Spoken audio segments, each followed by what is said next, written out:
नमस्ते और आप सबका स्वागत है द डिवाइन टॉक शो में। आज हम आपको मर्यादा पुरुषोत्तम भगवान राम की पूरी कहानी कुछ-कुछ हिस्सों में बताने वाले हैं, जो भगवान विष्णु के सातवें अवतार हैं। आइए हम उनकी दिव्य कहानी को जानते हैं। एक ऐसी कहानी जो अनेक पीढ़ियों को प्रेरित किए हैं।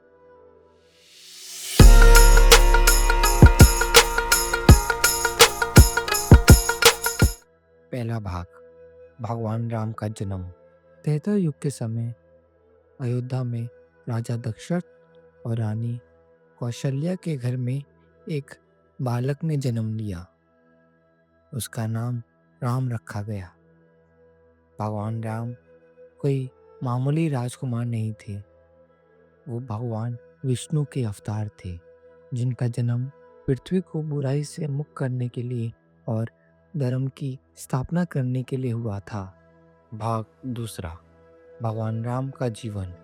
बड़े होकर भगवान राम ने अनेक गुण प्राप्त किए, जो थे ज्ञान, गुण और बहादुरी। अपने भाइयों लक्ष्मण, भरत और शत्रुघ्न के साथ उन्होंने ऋषि विश्वामित्र से ज्ञान प्राप्त की। मिथिला में राजकुमारी सीता का स्वयंवर के द्वारा उन्होंने जीवन में एक महत्वपूर्ण मोड़ लिया। एक ही बार में राम ने भगवान शिव की शक्तिशाली धनुष को उठा लिया और तोड़ दिया, जिससे सीता का विवाह उनके साथ हुआ। भाग तीसरा, वनवास। लेकिन भगवान राम के जीवन सिर्फ फूलों से सजी हुई नहीं थी।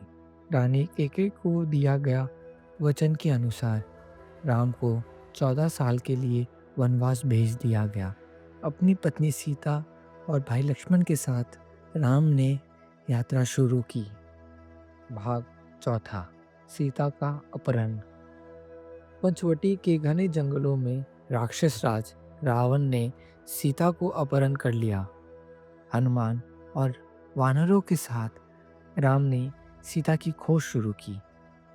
ये यात्रा केवल रावण को हराने की बारे में नहीं है, बल्कि मानवता को विश्वास और भक्ति के सार सिखाने की बारे में भी है।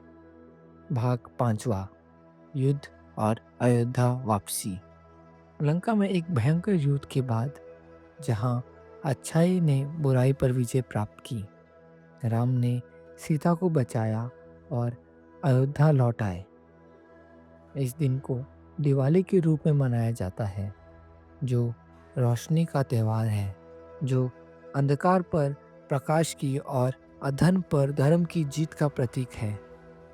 आखिर में हम आपको बस इतना बोलना चाहते हैं कि भगवान राम का जीवन केवल एक कहानी नहीं है। ये साहस, आशा और धार्मिकता के जीवन जीने की सीख है। ये हमें सिखाता है कि चुनौतियाँ कितनी भी हो, लेकिन विश्वास के साथ हम उन सभी पर विजय प्राप्त कर सकते हैं। और अब हमें जानने की आज्ञा दीजिए। और आज इस दिव्य यात्रा में हमारे साथ शामिल होने के लिए धन्यवाद। अगर आपको भगवान राम की कहानी सुनकर अच्छा लगा तो लाइक, शेयर और सब्सक्राइब करना मत भूलिएगा। जय सिया राम, हर हर महादेव।